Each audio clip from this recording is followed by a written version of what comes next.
नमस्कार, जय हिंद। स्वागत करते हैं आप सभी लोगों का द ऑफिसर्स एकेडमी के यूट्यूब प्लेटफॉर्म पे। तो चलिए हम लोग अगले 15 मिनट में कुछ महत्वपूर्ण प्रश्नों को कर लेते हैं। और मैं आपको बता दूं कि ये प्रश्न आपके हर एक एग्जाम के लिए समान रूप से महत्वपूर्ण और उपयोगी हैं।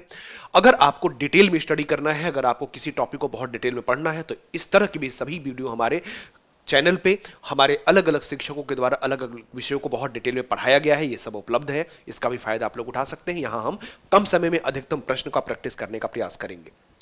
पहला प्रश्न है कि भारत में पाए जाने वाली प्रजातियों में से कौन से आदिवासी जनजातियों के अंतर्गत आते हैं। कौन सी प्रजातियां हैं जो आदिवासी जनजातियों के अंतर्गत आते हैं। Negrito, Nordic, Mongoloid. Negrito, Nordic, Mongoloid, इसमें से एक दो, दो तीन, एक तीन या केवल तीन।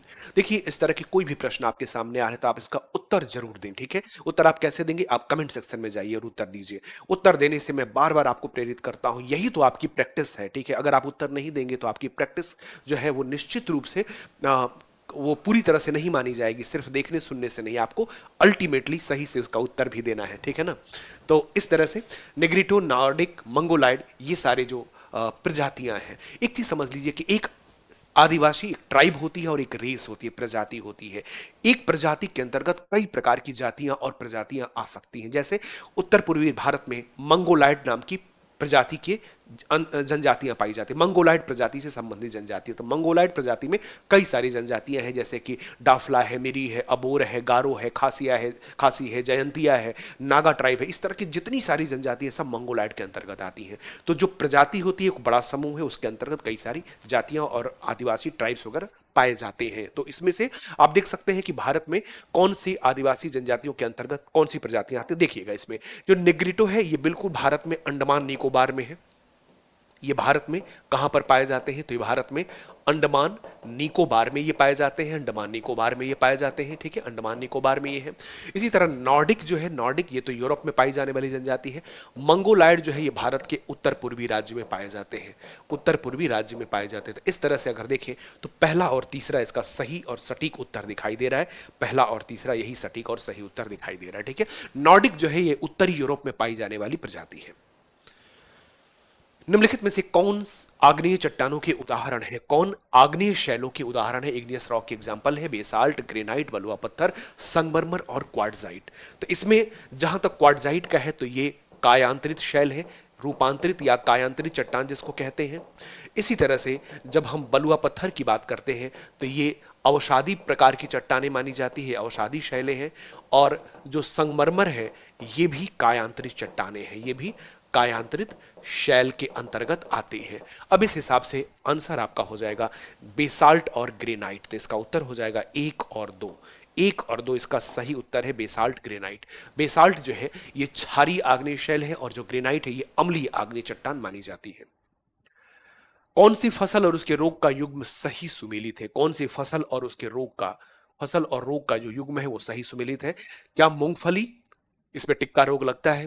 क्या चना करनाल बंट लगता है इसमें? या गन्ना रतुआ रोग लगता है? या गेहूं में बिल्ट रोग लगता है? ध्यान रखिए, जो मूंगफली है उसमें टिक्का रोग लगता है। इसमें एक ब्लैक कलर का, एक भूरे रंग का स्पॉट बन जाता है पत्तों पर, फिर वो उत्पादकता को घटा देता है। तो इस तरह से मूंगफली में कौन सा रोग लगता है? तो टिक्का रोग लगता है। यहां पर ये सुमेलित है। राष्ट्रीय बाघ संरक्षण प्राधिकरण का गठन किस वर्ष किया गया था? राष्ट्रीय बाघ संरक्षण प्राधिकरण का गठन जो हुआ था वो भारत में दिसंबर 2005 और 2006 के आसपास किया गया था। मतलब दिसंबर 2005 का ये अधिनियम है, तो आप कह सकते हैं कि ये 2006 में इसका गठन किया गया था। इसमें से ऑप्शन मैच क्या कर रहा है? 2006 में इसका मतलब ये अधिनियम आ गया था 2005 में ही दिसंबर में, लेकिन गठन जो हो गया था प्राधिकरण का 2006 में किया गया था। निम्नलिखित में से किस क्षेत्र में प्लाया पाए जाते हैं? प्लाया पाए जाते हैं आर्कटिक क्षेत्र में, कास्ट क्षेत्र में, रेगिस्तान में, उच्च ऊंचाई वाले हिमनदों में। कहां पर प्लाया पाए जाते हैं? प्लाया जो होती है ये छिछली झीलें होती हैं। छिछली झीलें हैं, ये कम गहराई की छिछली झीलें हैं। प्लाया छिछली झीलें, इनका इनकी जो तली है उस तली में नमक का जमाव पाया जाता है। साल्ट का इसमें एक तरह से डिपोजिशन पाया जाता है। ठीक है, अब प्लाया जो होती है ये रेगिस्तानी क्षेत्रों की कम गहराई की झीलें होती हैं। रेगिस्तानी क्षेत्रों में पाई जाने वाली झीलें हैं। हमारे भारत के रेगिस्तान में भी सांभर झील है, कुचामन है, डिडवाना है, लूनकरनसर है। ये सब प्लाया झीलों के उदाहरण हैं। निम्नलिखित में से कौन सा सही सुमेलित नहीं है, कौन सा इसमें से करेक्टली मैच नहीं कर रहा है? पक्षाभ मेघ, क्या ये ऊंचा बादल है और पंख के समान होता है? क्या स्तरी मेघ परतदार प्रकार के बादल होते हैं? या वर्षा स्तरी मेघ जो है ये मध्य स्तर के बादल होते हैं, मध्य स्तर के बादल होते हैं? इसमें से क्या सही सुमेलित नहीं है? तो ध्यान दीजिएगा, इसमें पहला सुमेलित है, दूसरा भी सुमेलित है। इसमें जो तीसरा है ये सुमेलित नहीं है। वर्षा स्तरी मेघ जो होते हैं ये मध्य स्तर के बादल नहीं है, बल्कि ये निम्न स्तरीय मेघ माने जाते हैं। ये निम्न स्तरीय बादल माने जाते हैं, लो क्लाउड माने जाते हैं, निम्न स्तरीय बादल माने जाते हैं। आपको एक चीज ध्यान में देना है, मेरी बात को गौर से सुनिए। इस तरह के प्रश्न अक्सर पूछे जाते हैं कि कौन से बादल किस ऊंचाई पर पाए जाते हैं। इसका बड़ा आसान तरीका है। अगर आपसे पूछा जाता है, आप बादलों के नाम में देखिए, अगर क्लाउड के नाम में पक्षाभ शब्द अगर मिले या इंग्लिश में सिरो या सिरस वर्ड मिले, वो हमेशा ऊंचा बादल होगा, वो ऊंचाई वाले बादल होते। एक शब्द से आप पहचान जाएंगे। बादल के नाम के साथ आगे अगर पक्षाभ शब्द मिले, जैसे पक्षाभ कपासी, पक्षाभ स्तरी या पक्षाभ मेघ, या इंग्लिश में सिरो सिरस ये शब्द मिले, तो आप समझ लीजिए वो हाई क्लाउड है। अगर बादल के नाम में अगर मध्य शब्द मिले या फिर अल्टो वर्ड मिले, इंग्लिश में अल्टो वर्ड, तो आप समझ लीजिए वो मिडिल लेवल का क्लाउड है, मध्य स्तरीय बादल है। और अगर आपको बादल के नाम में कोई भी ऐसा शब्द नहीं मिला, सीधे सीधे एक नाम मिल रहा है जिसमें ना तो अल्टो शब्द का प्रयोग किया गया है, ना सीरो सिरस वर्ड का प्रयोग किया गया है, ना पक्षाभ शब्द का प्रयोग किया गया है, ना मध्य शब्द का प्रयोग किया गया है, ऐसे शब्द एकदम डायरेक्ट एक नाम आ रहा है, जैसे आप देखिए वर्षा स्तरीय मेघ, इसमें इस तरह का कोई शब्द नहीं है, वर्षा स्तरीय मेघ, ठीक है ना, स्तरीय मेघ। अब इसके आगे ना पक्षाभ है, ना अल्टो शब्द लगा है, कुछ नहीं लगा है, डायरेक्ट एक नाम आ रहा है। तो ऐसे जो बादल होते हैं वो निम्न स्तरीय बादल होते हैं। मैं अक्सर क्लासेस में कहता हूं कि बादलों के लिए जो सबसे ऊंचे स्तर होते हैं उनके नाम के आगे एक टाइटल दे दिया जाता है पक्षाभ का। जो मध्य स्तर है उनके नाम के आगे भी एक टाइटल दे दिया जाता है मध्य या अल्टो शब्द का। लेकिन जो निम्न स्तरीय होते हैं उनके आगे कोई टाइटल नहीं होता है। अक्सर बच्चे जो होते हैं उनके आगे कोई टाइटल हम नहीं लगाते। किसी बच्चे को आपने सुना है, आप अपने घर में अपने आसपास किसी बच्चे को ऐसे करके बुलाते हैं, श्री राजू जी आइए, ऐसा नहीं होता है। लेकिन कोई बड़ा और आदरणीय कोई अगर संबंधी है आपका, तो आप उसके नाम के आगे कोई आदर सूचक शब्द लगाते हैं। तो यहां पर भी एक आदर सूचक शब्द यहां पर लगाया गया है, टाइटल नहीं, आदर सूचक शब्द। तो आप समझ लीजिए, इस तरह लिंक बना लेना है आपको। तो कहीं कोई इस तरह के शब्द न रहे तो आप निम्न स्तरीय मानेंगे। निम्नलिखित में से कौन सी ग्रीन हाउस गैसें नहीं है? कौन सी ग्रीन हाउस गैसें नहीं है? ग्रीन हाउस गैसें नहीं है। Nitrous oxide, chlorofluorocarbon, sulphur dioxide और ओजोन। इनमें से कौन सी ग्रीन हाउस गैसें नहीं है? ग्रीन हाउस गैसें नहीं है। एक, तीन, तीन, चार, तीन और चार। इनमें से कौन सी ग्रीन हाउस गैसें नहीं है? कौन सी ग्रीन हाउस गैसें नहीं है? तो नाइट्रस ऑक्साइड अगर देखा जाए तो बिल्कुल ग्रीन हाउस गैस है। सीएफसी भी है, ओजोन भी है। ओजोन जो क्षोभ मंडलीय ओजोन या धरातलीय ओजोन होती है, वो ग्रीन हाउस गैस का काम करती है, प्रदूषक का भी काम करती है। हालांकि वायुमंडल में, समताप मंडल में भी जो ओजोन है वो तापमान को अवशोषित करती है, तो ये ग्रीन हाउस गैस है। लेकिन जो सल्फर डाइऑक्साइड है ये ग्रीन हाउस गैस नहीं है। उत्तर हो जाएगा केवल तीन, ये ग्रीन हाउस गैस नहीं है। सल्फर डाइऑक्साइड जो है ये ग्रीन हाउस गैस नहीं है। तो फिर कैसी गैस है? सल्फर डाइऑक्साइड जो है, सल्फर डाइऑक्साइड, इसकी वजह से अम्ल वर्षा होती है, इसकी वजह से अम्ल वर्षा होती है, अम्ल वर्षा होती है, ठीक है ना। इसकी वजह से एसिड रेन होती है, एसिड रेन। यहां पर मेरा एक प्रश्न है, इस प्रश्न को आप टाइप करके मुझे इसका उत्तर दीजिए। टाइप करके उससे उत्तर दीजिए कि अम्ल वर्षा या एसिड रेन हेतु हेतु जिम्मेदार जो दूसरी गैस है, जिम्मेदार दूसरी गैस कौन सी है? ये आपको उत्तर देना है, टाइप करके उत्तर देना है, टाइप करके उत्तर देना है, आलस बिल्कुल नहीं करना है। चलिए बताइए, प्रैक्टिस कर रहे हैं आप, तैयारी कर रहे हैं, तो तैयारी में आलस क्या? एसिड रेन हेतु जिम्मेदार दूसरी गैस कौन सी है? आप इसका उत्तर दीजिए, दूसरी गैस कौन सी है, ठीक है। पहला तो आपके सामने है यहां पर सल्फर डाइऑक्साइड। दूसरी कौन सी गैस है जो एसिड रेन के लिए जिम्मेदार है, अम्ल वर्षा के लिए जिम्मेदार है? आलस नहीं करना है, टाइप करिए। चलिए टाइप करके इसका उत्तर दीजिए सभी लोग। देखिए, अगर यहां पर हम ग्रीन हाउस गैसेस की बात करें, ग्रीन हाउस गैसेस, तो यहां पर ग्रीन हाउस गैसेस के बारे में यहां पे बताया गया है। जैसे कार्बन डाइऑक्साइड है, मीथेन है, नाइट्रस ऑक्साइड है, क्लोरोफ्लोरोकार्बन है, ओजोन है। कार्बन डाइऑक्साइड CH4 अर्थात मीथेन, नाइट्रस ऑक्साइड और CFC क्लोरोफ्लोरोकार्बन, ओजोन। इसके अलावा हाइड्रोफ्लोरोकार्बन, परफ्लोरोकार्बन, सल्फर हेक्साफ्लोराइड, ये सब कुछ प्रमुख ग्रीन हाउस गैसें हैं। इन प्रमुख ग्रीन हाउस गैसेस को आप जरूर याद रखिएगा, प्रमुख ग्रीन हाउस गैसेस। आगे है कि निम्न में से कौन सा सही सुमेलित है, कौन सा इसमें से करेक्टली मैच करता हुआ दिख रहा है। क्या फॉकलैंड जलधारा ठंडी जलधारा है, क्या ओयासियो एक गर्म जलधारा है, क्या अगुलहास एक ठंडी जलधारा है, या बेंगुएला जो जलधारा है क्या एक गर्म जलधारा है। तो देखिएगा जो बेंगुएला पूछा है कौन सा सही सुमेलित है, कौन सा इसमें सही सुमेलित। तो ध्यान रखिएगा जो फाल्कलैंड जलधारा है बिल्कुल ये ठंडी जलधारा यही सही सुमेलित है। कहां चलती है, तो ये अर्जेंटीना के पूर्व में चलती है, अर्जेंटीना के पूरब में चलती है, अर्जेंटीना के पूरब में अटलांटिक महासागर में, दक्षिणी अटलांटिक महासागर में ये चलती है, दक्षिणी अटलांटिक में, ठीक है ना, दक्षिण अटलांटिक महासागर में चलती है।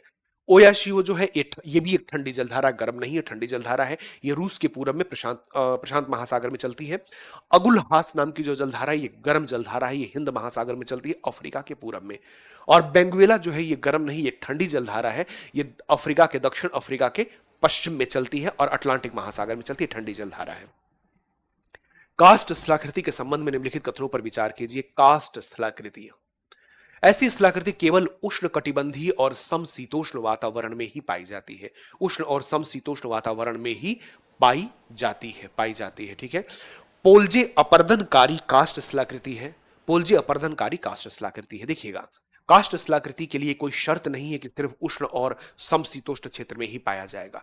जहां पर भी चूना प्रधान क्षेत्र है, जहां पर भी चूना और डोलोमाइट प्रधान क्षेत्र है, जहां पर चूना व डोलोमाइट प्रधान जहां पर क्षेत्र है, डोलोमाइट, चूना और डोलोमाइट प्रधान क्षेत्र, तो चूना और डोलोमाइट प्रधान क्षेत्र जहां पर है वहां पर कास्ट स्थलाकृतियां पाई जाती हैं। इसके लिए कोई ये शर्त नहीं है कि वो समशीतोष्ण या उष्ण में पाई जाएगी। पोलजे, बिल्कुल सही बात है, पोलजे अपर्दनकारी कास्ट स्थलाकृति है, ये तो सही है। तो इसमें से कौन सा एक गलत है हमसे पूछा जा रहा है, तो केवल एक जो है ये गलत है, ये सही नहीं है, यही गलत है। दूसरा इसमें सही है। घोलरंध्र, डोलाइन, पोलजे, युवाला, शब्द पे ध्यान दीजिए। घोलरंध्र, श्रिंकहोल, डोलाइन, पोलजे और युवाला, इस तरह की जो स्थलाकृतियां होती हैं ये कास्ट क्षेत्र में अपर्दन से निर्मित होती हैं।